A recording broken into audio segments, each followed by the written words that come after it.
Артузо үзүүлж байна.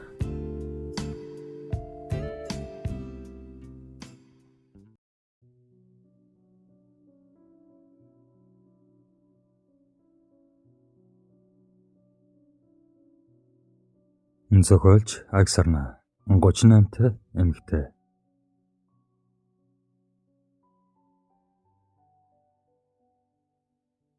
Өнөөдөр би 38 нас хүрлээ. Дэргүнд минь ганц наваар догдохгүй үзэгдэх болсон цагаан усыг учиргүй ихээр үзэн ядхаа болов. Саяхан л оройн 18 цаг болоход хашааны өөдөнд ижигээ харуултан суудаг жаахан хүн байгаагүйсэн болов би. Харин захаа аваад малын биндээ сэтгэл доглон уншиж байсан өсвөр нас минь ямархан хурдан сарнавэ. 18 нас, 28 нас. Эдний миний дуртгалд өчигдөрхөн мэтэл санагдана. Хайрламар өгөөрдмөр бас ухаан сугаач гээд тоншоод аммаар дэггүй хончилүүд минь. 38 нас гэдэг юутай сайхан нас болохыг энэ насан дээр ирсэн тэр өдрөө л ойлгох юм шиг.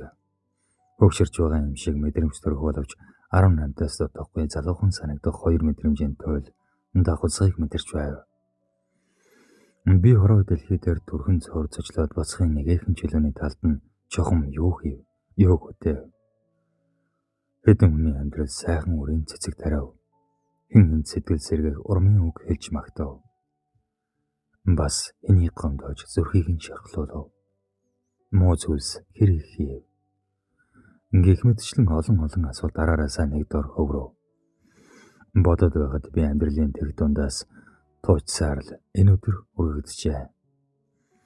Аав ээжийн гараас гарч амьдралын эрүүлэгт орохдоо ажлаас ажлын хооронд гүйж, хүүхдийн сургууль цэцэрлэг, өөр зээл, байр машин гэдэл өөртөө тухтайхан үг солих завгүй нэгэн болсноо угаж ойлголоо.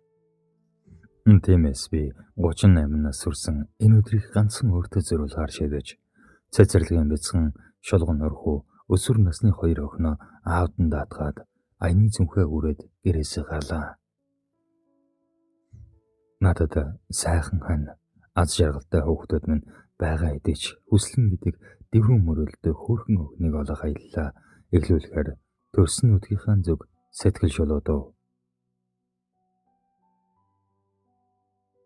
Галт тэрэгний буудлооч Сэлэнг аймаг орох билет бичүүлж зогсохдоо нэг л танил холоо хойно минь дуурахыг сонордов. Тэрхэн зур зөрөх минь доглон болиглож тэртээ олон жилийн өмнөх анхны харийн минь дүүх нүдний өмнө дурайв. Гэвч би эргэж харж чадсангүй.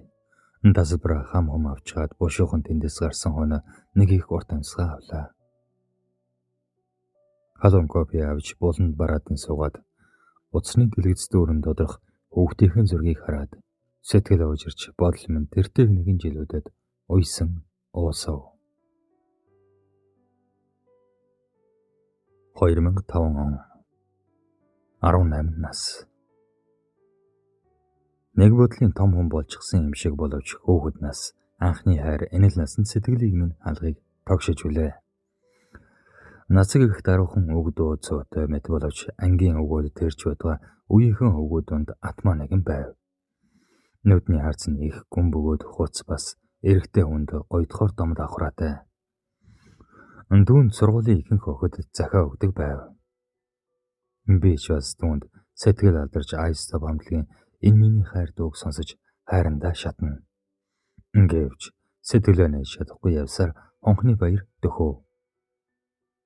Айлынхан ихчийг гойж дэвтрийн дөрвөн уудас дүүрэн захаа бичээд гэрийн гадаа хэд хэдэн удаа очив. Алган үлэртэл захаагаа хатгаж явсаар эмэгтэй хүний амаг бардам зандаа хөдлөгдсөн юм уу? Өнөөх захаагаа хашааных нь урд урж шидчихэд уйлсаар хайсан тэр орой гэрийн гадаа шугал тас гэдэл дуурж нэрээр минь дуудах сонсогдов. Анчаач. Бидний тэр үед одооных шиг гар утас байсан ч биш. Сурагчийн ширээ ангийн самбар энтентхийн хан хаалга хашаа бидний хүссэнээ бичдэг талбар байв. Жишээ нь А-дар нэмхэнгээ лов 8 альма 247 сара ятол гэх мэтэр бичдэг байв. Ээжээ намайг үдэш шорон цагаар гаргах их дургүй. Гэвч хүслээ ингэж давтамжтай дуудах чимээнээр гарахаас өөр арга байсангүй. Гадаа сартаа намуухан тэнгэрээр дүүрэн одод дүгжээ. Хашаанд мэлтийн асах гэрлийн тусгалд алгасаар явж очтол зүүднөрөнд минь саадаж ондог үлгэрийн ханхуу хайрын минь эзэн нацаг зогсож байлаа. Түүнийг хараа догдолсондоо амнаас минь уг гарсангүй. Хөссөн мэд зогсчихов. Сарны гэрэлд эмэгтэй хүн гүн шиг харагдах ёстой байтал эсэргээрээ тэр үнэхээр сэтгэл татам харагдаж байв. Түүний нүд хин хүнд тэр бүрээд заяагаад байхааргүй үнэхээр сайхан. Харцсан яг л хоостох мэт. Магадгүй хайрандаа хэд их авцсан надад тэгж санагддаг байсан байх л да. Гэхдээ би дахиж тийм сайхан нүдтэй хүнтэй таараагүй юм. Тэрөөрөө юу хэлснэ хэтэрхий их сандарсандаа одоо ч сандгүй юм. Маргааш насны эхлээд бид хоёр их л дотн байх болсон юм. Одолгүй хонхны баярч болж төгсөх шалгалтууд эхлэв. Би бүр багаас аль хэмжүүлэхийг хүсдэг байсан учраас ангаахын их сургуульд орохоор ихэнх цагаа давтлах хийж өнгөрүүлнэ. Сургууль дээгүүр нацаг бид хоёрыг үерхэж байгаа гэсэн яриа таржээ. Атаархсан огтын харц хэд хоног намайг ирэв.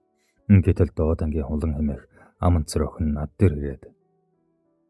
Манай нацаг чамайг яаж тоосон юм болоо?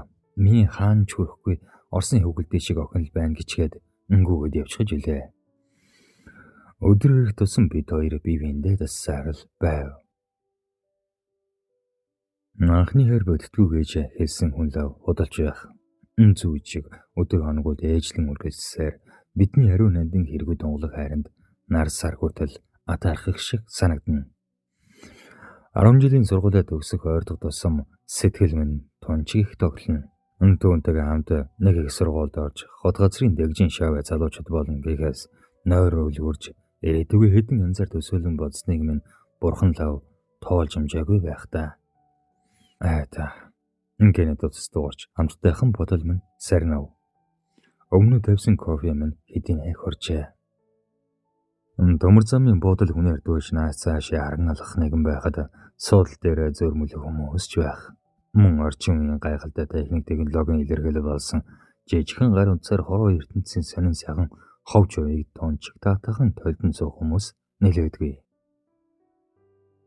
Орон 20 цаг хэдийн өнгөрлөө. Тун удалгүй суудлын гал дэрэг эрхэн тодорхой. Гэнэт толгойд минь нацаг сэлэн гэвж байгаа байх нэ. Түүнтэй улаан нүрээрээ таарах зэрэг надад бий билүү гэх шаналгаатуудад төрөв.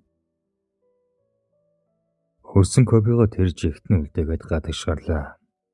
Намрын налгар өдрүүд хараахан дуусаагүй яжээ. Үсийг минь зөөлгөн албиг салхих, санаа бодлыг минь цэглэх мэт айдуухан улаан. Гал тэр гэрлээ.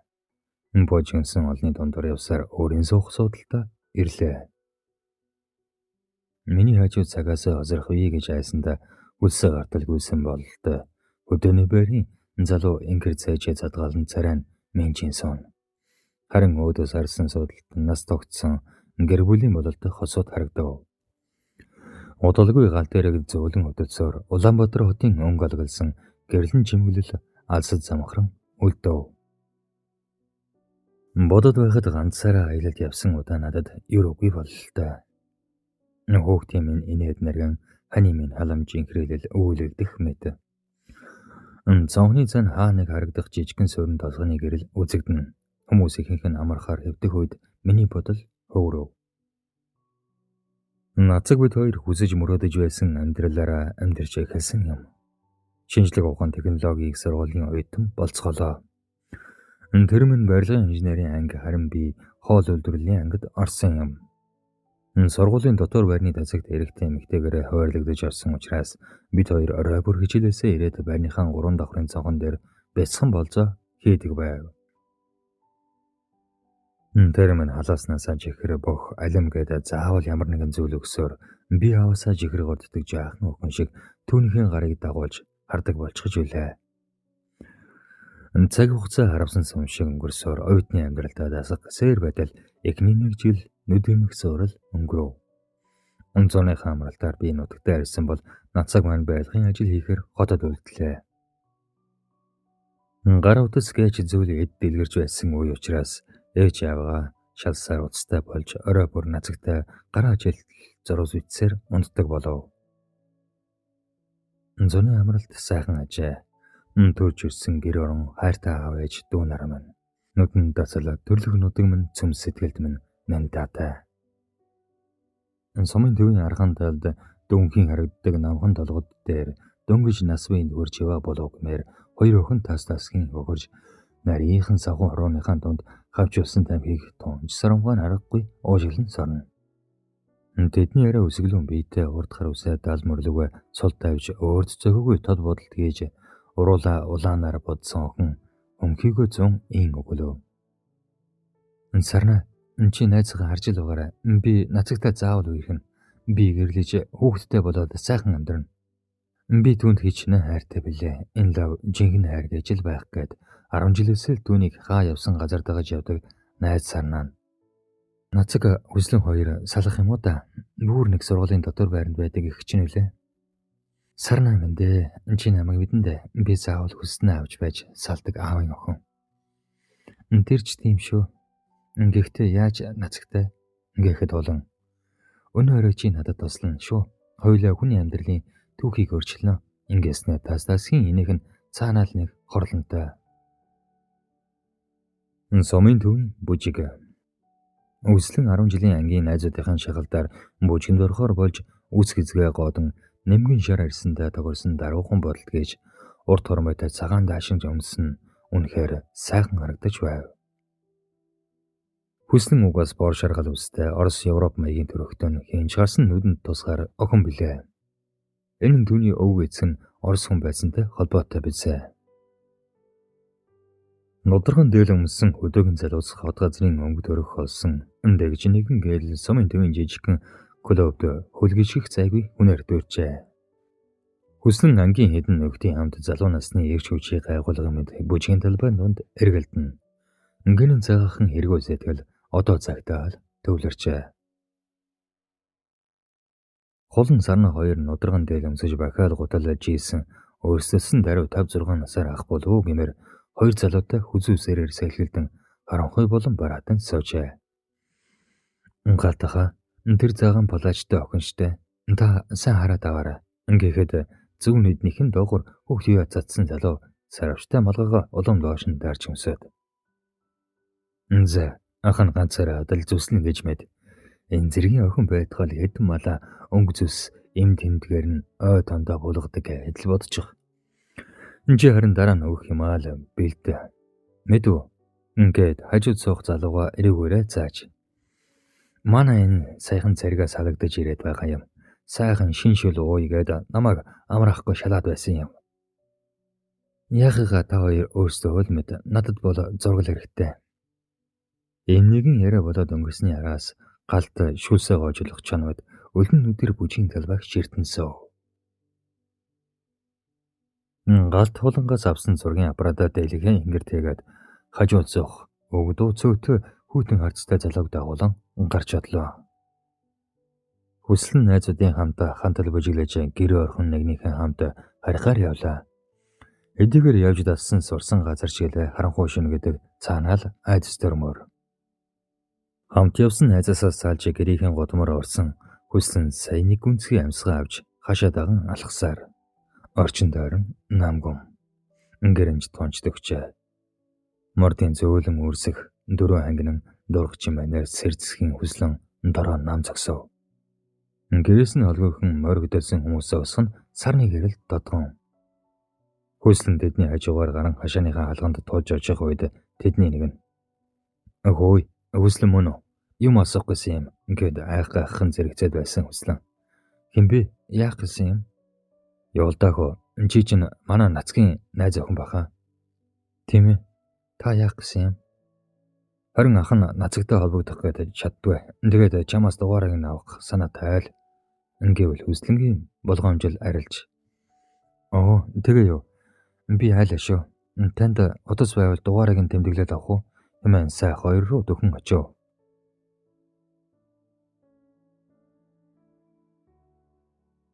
Хамгийн галт тэрэгний бодол үүр цааж амжаагүй харанхуй боловч танил дотн газрын өнгө үзэмжил яг хэвээрээ. Аз болж сум явгуна билээхэн зөксөж байв. Түүнийг оюутан ахуй байхдал нутгийн хэдэн анх нар нь өөрийн содолд тосдог байсан уламжлалт бизнес болон халаагийн шин залуус авчээ. Хаач очиж сум руу явах зам засагдаж цоо шинхэн шил толмид гөлгөр зам дээгүр дүүрэн хүн сулгасан бага орын нийтийн тээвэр хурдлан давхина. Гадаа хаажмаар гэгээ орж эргэн тойрны ямс харагдаж эхлэв. Жолоочийн хажууд суусан би эрхүү залуугийн утас дуурах сонсогдов. Залуу ундаж байсан бололтой би шилгэн халаасанд нь тасралтгүй дуурах утсаа авлаа. Байна уу?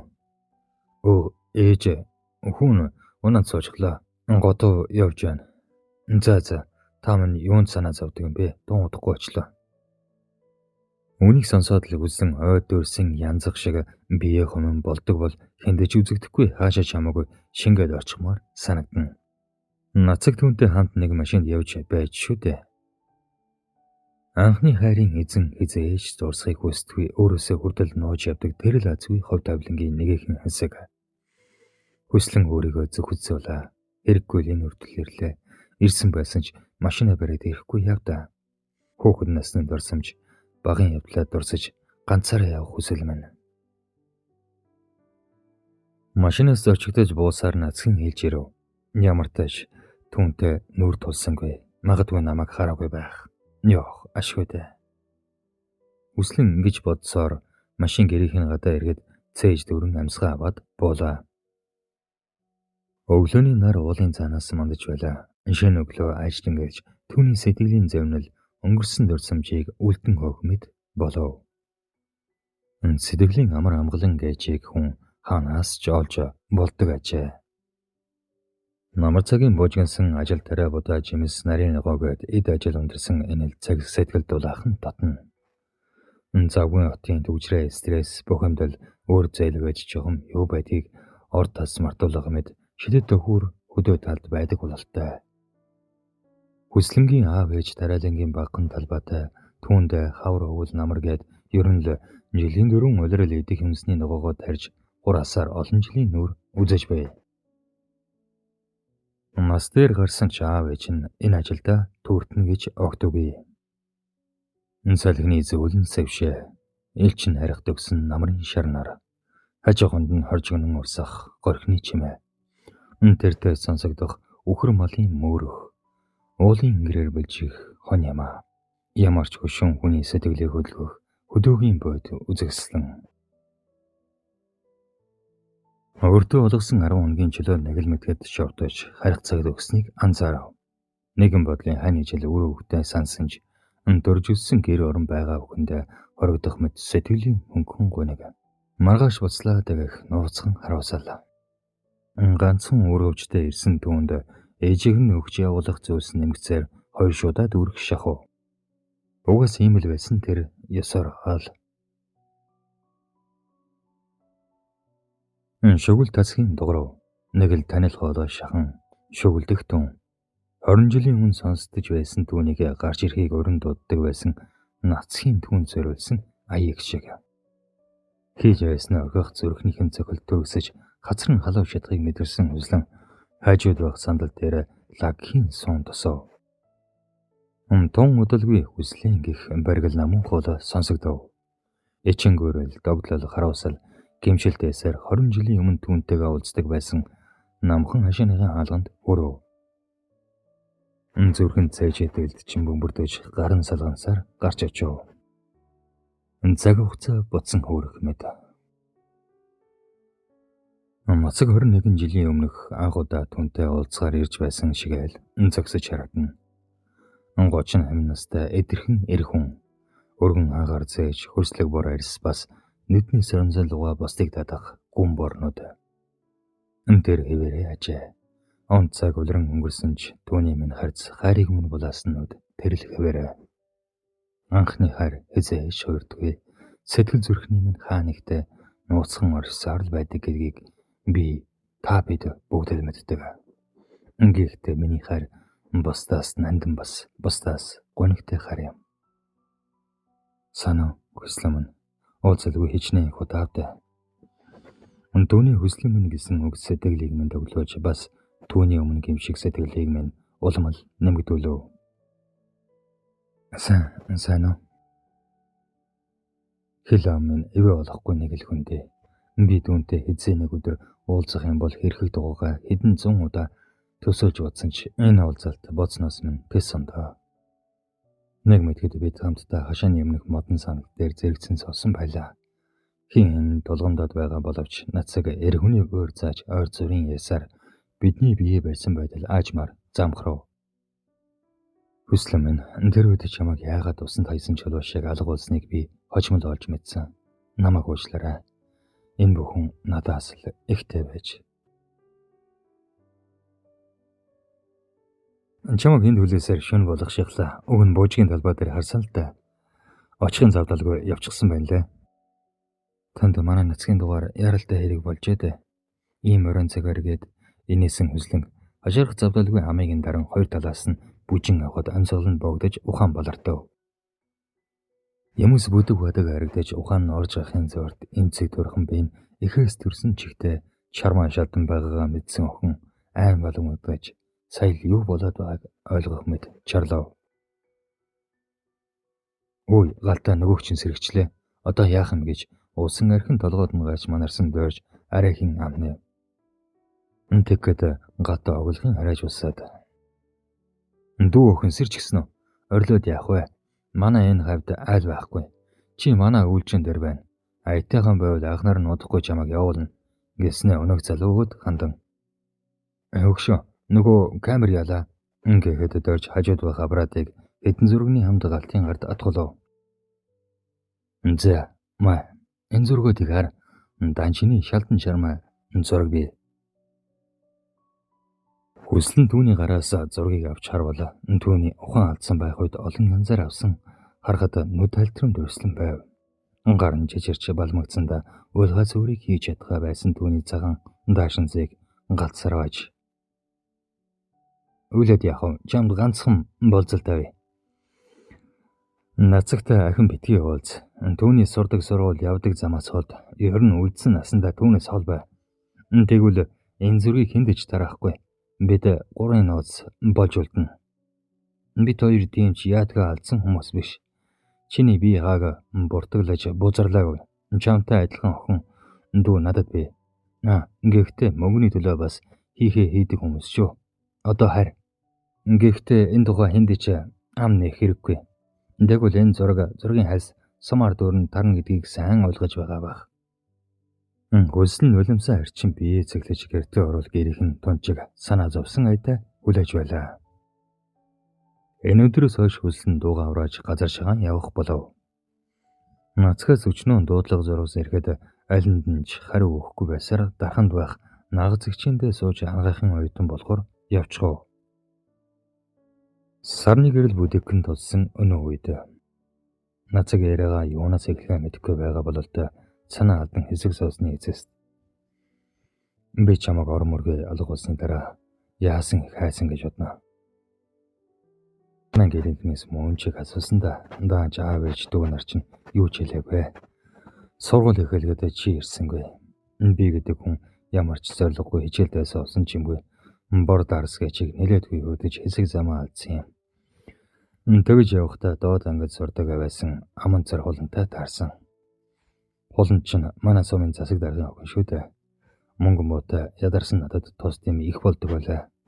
Тэр надад хайртай хүүхэд байхасаа л хайрлсан гэсэн. Дааж би түүнд сэтгэлгүй гэлээгээд яах вэ? Зурлаж явсаар түүнтэй амьдралаа холболоо. Нацаг намуухнаар өнгөрсөн амьдралаа хөөрнөн хүсэн түүнийг чих тавин сонсож байлаа. Хулан маань бурхан болоод жилгаар үйл болж байна. Би дундаас ганц охинтой. Тэр маань одоо 13 та их сэргэлэн. Миний амьдралын утга учир болсон нэг хүн бий дээ. Би чамд цааш нь ярах зүйл их бий. Тэр маань өд болохоос өмнө надад хамаг нуцаа дэлгэсэн юм. Чи бидний ирээдүйн хувь тавиланг хэрхэн өөрчилсөн нь? 2-3 зургийн хальсаар чамааг минь яаж зовоосноо надад чин үннээр нь хэлж өршөөл ирсэн. Гэвч би харуулсан сум шиг цаглан удсан цаг хугацааг яахан хариулж чадах вүлээ. Нэг хэсэгтээ түүнийг үзэн ядаж байсан ч эцэс сүлд нь уучлсан. Нацаг нүднээсээ бөмбөрөн унах нулимсаа алгаараа шудран хүслэнгийн өмнө өвдөглөн суугаад. Намайг уучлаарай. Ийм л хэрэг болж чамайг хайрлсан хайр минь ингэж төгсгийг би мэдсэн бол олон жилийн дотоод сэтгэлийн шарах хүндөөр бүхнийг нь ужиг ингэж тайлгцсан хүслэн сая сэтгэл намрах мэд. Өмнө нь суугаад хүүхэд шиг ихэр татан уйлах хангаар ирийн гарнаас зөөлөн хатгаж. Нацаг минь цаг хугацаа урсан одоо штэ. Чинийхээ өмнө түмэн буруутай минь өөрийгөө зүгж явсан тэнийхэн хүн. Одоо 2 хүүхдийн ээж болсон. Өнгөрсөн болсон зүйл өнгөрсөндөө л болдог. Намхан хашаа модон сандал таны л үнэр өнгөрсөн дурсамж. Одоо бол байр байраа олох мэд. Төгсөв.